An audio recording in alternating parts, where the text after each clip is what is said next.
Hello, for our group project, we chose to visit Transitions. Transitions has many locations in the Northern Kentucky area. Those areas including Erlanger, Covington, Dayton, and Bellevue, Kentucky.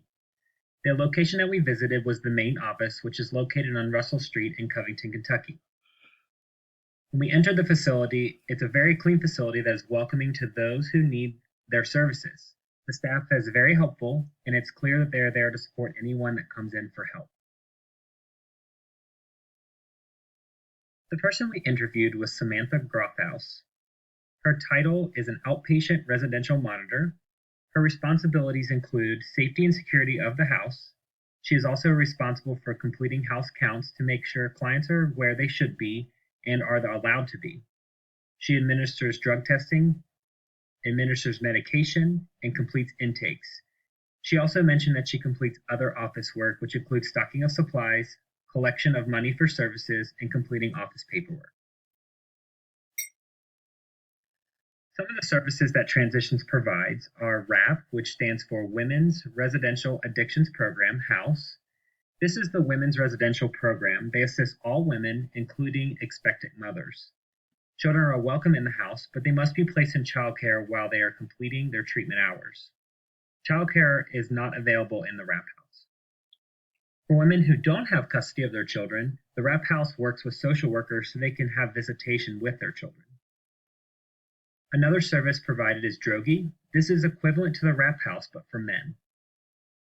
IOP, Intensive Outpatient Program. This is a 6-month program for clients living in the community.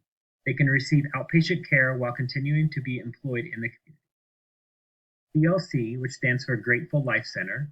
This is for male clients that participate in residential recovery services for 9 to 12 months and sometimes longer if needed. York Street, which is a women's residential program for Department of Corrections clients to transition back into the community and remain sober. Services are available for anyone who is struggling with addiction. Those addictions include alcohol dependency, drug dependency, also people in detox and homeless, and those having trouble with the law. The intake specialists complete assessments for WRAP, IOP, and Drogi to verify where the clients will be best fit for the services they provide. Some of the assessments that are used are NIDA, Audit, and Opioid Risk Tool. All of these tests are completed face-to-face with the client. Assessments are taken before or after the client is sent to residential and before they transition to outpatient care. Some of the case manager's responsibility include providing services and or tangible items for the clients while receiving services. This could be employment, basic necessities for their children or themselves. Some examples would be clothing, food, toiletries, shelter. They also are responsible for referrals to other services the client may need. That includes mental health treatment or counseling services that may not be offered at their facility. Transportation to appointments are also provided if the client is unable to find transportation on their own. The following send referrals to Transitions: Drug Court, Department of Corrections, St. Elizabeth Behavioral Health, St. Elizabeth Addiction Services, Health and Family Services, Children's Services, and those that reach out for help via their website. Community involvement. One of their big supporters of the Northern Kentucky Hates Heroin. Their staff gets involved in the 5K every year, and they also provide information on transition services at the meetings and events.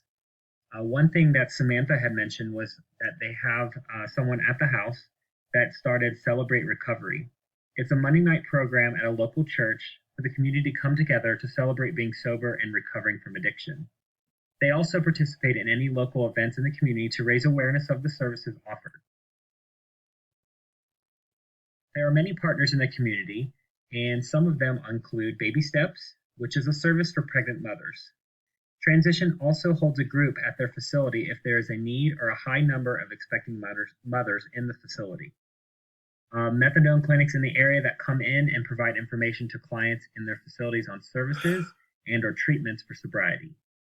Other partners include the Kenton County Alliance, Alcoholics Anonymous, National Institute of Health, and Kentucky Office of Drug Control Policy. Funding.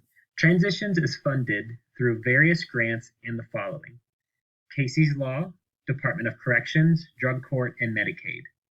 Most clients that are referred by drug court most clients are referred by drug court, but some are self-referred. Medicaid will pay for services, but clients that stay more than 30 days pay for services on a sliding scale based on income.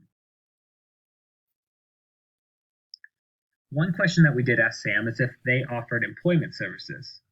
Services for employment are provided. It's known as the Supportive Employment Program. Clients receive help with resume building, clothing vouchers, and other services to help them obtain and keep employment. There are also employers in the community that are willing to help the clients in transitions. Mental health treatment. There are a limited number of mental health counselors at transitions facilities. If the counselors are unavailable or they have too large of a caseload, they refer to outside counselors so the clients can receive the services needed.